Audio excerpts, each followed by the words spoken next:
Welcome to DBL. Stephanie Jones joining us. Yes. Yes. Tori Shulman's birthday. Yes. Jig. That's it? Oh, there's more coming. Okay, good. I guess All right, there is good. now. Because she's been teasing that she's going to do a jig during the broadcast, but I thought you were going to actually get it. I will. You Don't will worry. at some point. Just warming up. Get rid of that last little bit of credibility you have. That'll be good. All right, let's talk about Julia Roberts. She is revealing her secret to looking great at 56. Julia is featured on the cover of British Vogue.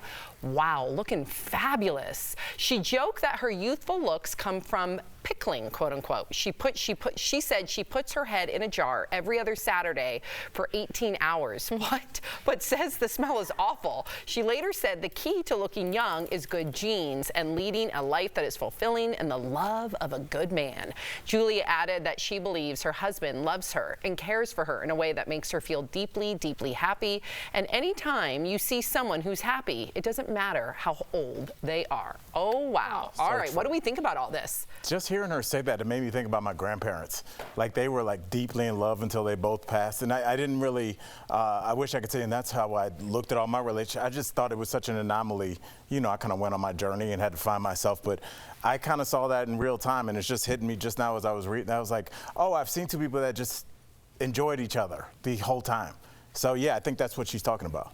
Tori feels very differently, though. I know. I can see like the irk in her. I feel very differently, but Tell me. it rang a bell, a little red flag bell. Everything was fine, and then she said this. Do you need a bell if you have a red flag? It's both. They both come up at the same time. Yeah, they do. It's, when she said the love of a good man keeps me young. One thing is, it just rang a little bit, stand by your man a little bit to me, a little old fashioned, okay, that's cool. But, you know, I was talking to Karen, our producer, and we both sort of felt that, what does that say about not fulfilling yourself, A, as a single person and independent? Can they not feel beautiful at an older age if they don't have the love of a partner? And B, why does it have to be kind of patriarchal, I guess? It just kind of read wrong. Now, I know y'all are gonna come at me being like, she's nitpicking, but you know you're in a magazine. It's going out to a lot of people who look up to you. Should she probably have said maybe a strong sense of self and a great foundation?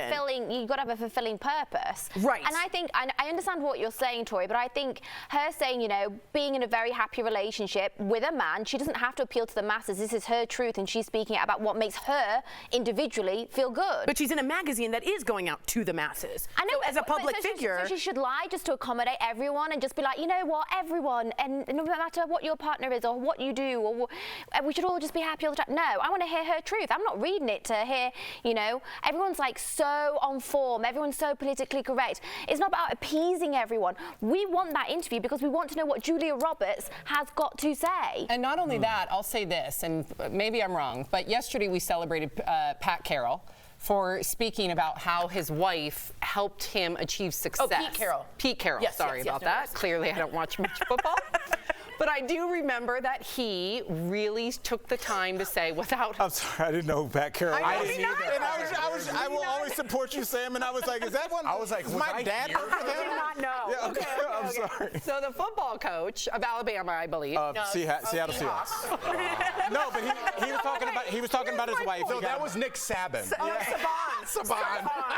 Okay. A man Yes. said that he wouldn't be where he is today without his wife. We all celebrate it, Oh, good including point. you. Right. Why are we now nitpicking Julia Roberts when she's doing the same exact thing? Because she said, this keeps me young. Again, I don't care. I'm just simply bringing it up as a point. When you know you're going out to the masses, to say in this social climate that the love of a good man keeps me young just read off a little bit to me. Now, I'm not angry at her, you know, but I see what you're saying, yeah. and I don't like the social climate where you're coming from, and we could agree to disagree, right? Right. I'm not playing the game anymore. You know what I mean? The last 3 years have been really rough for me, and I've tried to appease to the masses. Right. But I'm tired of the disclaimers that I have to say before everything. If you want to judge me, that's fine. If I say I love my wife, it doesn't mean I'm against homosexuality or the LGBTQ community. I'm speaking for me. Of course. I don't care what you are. If you're if you want to say your partner, say your partner. I'm speaking for myself. That's all I could do, is speak from where I came from and how I feel. I'm not trying to offend anybody if I say my wife. I'm not trying to put anybody out. I'm not disrespecting anybody.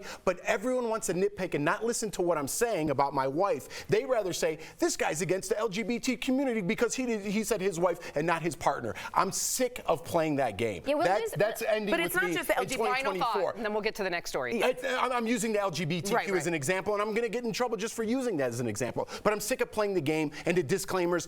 You'll know when I'm being disrespectful. I'll tell you to your face, and I'll tell you on camera. Right. When I'm telling something about my truth, don't question where I'm coming from about it. I'll tell you where I'm coming from about it. I'm sick of the dance. I really am. Speaking of dances, I'm waiting for the jig. What do you guys mean? I don't know what you mean.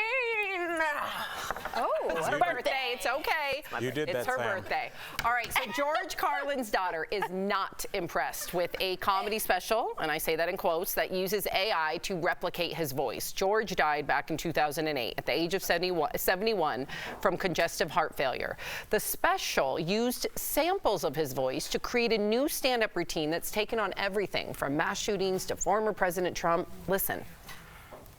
I'd like to start off with a heartfelt apology. I'm sorry it took me so long to come out with new material, but I do have a pretty good excuse. I was dead. If you've seen some of my specials from when I was traditionally alive, maybe you might notice a small difference in the delivery of a joke or the turn of a phrase here or there, but you have to admit, this is pretty close to the George Carlin you remember, and that's gonna have to be good enough, so you might as well enjoy it. Who's the woman at the end? I don't know. I don't know. I don't know who that was. Very creepy. Maybe it's Pat Carroll. All right, it's okay. Pivoting, because George's daughter Kelly is not laughing, and I understand that. I can't imagine if that was my family member. She posted a message on social media writing, quote, "My dad spent a lifetime perfecting his craft. From his very human life, brain, and imagination, no machine will ever replace his genius. Let the artist's work speak for itself." As a comedian, Al, how would you feel if someone did this to you posthumously? Well, I feel like it's been done to me as a fan of George Carlin. I read all his books. I've seen all his specials, memorized most of them. Just the way that he played with words and language, and the way that he was allowed to come after major institutions, the United States, religion, Right. death, all the things that we are scared to talk about now. He was doing it then. The 7 words that you can't say on TV, he was arrested after that. There was a period of time where comedians got arrested for their material, Richard Pryor as well, so for obscenity laws. So when somebody's willing to risk their life to put their life on display for all of us with their material, with their heart and their thoughts, to go back and have some guy at his computer say, I think you would have said this, and use a knockoff voice of his, is I feel like what the writer's strike was about. It's taking people's likeness. Can we just do this with Prince's voice? And can I say this, add to you, what he actually said in it is what I would play as the attorney. He goes, my voice sounds strong enough and a lot like it, so you know what? You just proved my point. You sound so much like George Carlin. A reasonable person would think that's George Carlin. That's illegal. That's highly illegal. I would be furious. I'd be suing. I'm sure they are. And I'd have a cease and desist. This is absurd. And George Carlin would be highly against it if I know anything about it. I'm worried that Mr. this is just something of things to come, Jeff. We're going to It's only going to escalate. What do you think, absolutely. Steph? I think recently, ABBA, love ABBA. It's not Dancing Queen. Oh yes, there's like the hologram images, and also there's obviously Whitney Houston. We've seen her hologram performances. I haven't got a problem with that because I feel like that's something she actually did, and they've replicated it in some fancy form. And the estate okayed it. Well, also she actually gave that performance, and they've brought it back to life. This is completely hypothetical, completely. They've picked little words from this and that and like made together whatever they want him to say with no agreement from anybody, and his own daughter is saying she doesn't want it. So I think, like you said, he's taken his lifetime, put his life on the line for his career. Like you said, being arrested, putting himself out there, just for someone behind a computer to make a bit of money when people click on it. It's theft. It's not right. How do we not see it, Jeff, as just theft? Yeah, it kind of was cringy to me listening to that, because George Carlin is a genius that comes along once a decade. That's just how I feel. And to try to replicate that with the machine is insulting to me. It's insulting insulting, and I wouldn't even want to listen to it. Yep. I would love to hear George Carlin's opinions on where we're at today in society, but we can't. Unfortunately, he's dead, and we're going to have to go back to his. He speaks a lot of what we're going through right now, if you don't listen to George Carlin, in his old stand-ups. It's almost more relevant now. It really is, and It's spooky. it is spooky. So to try to replicate that with AI, and I am scared, in 10 years, are they going to perfect this technology? Yes. It really is scary where Yeah. we're going in the future. And if someone can get that, I'm sorry, politically say we're starting a war, I'm so sorry, but that could be the beginning of something that was never happened. Yeah. Sorry. I'm sorry. Birthday pass.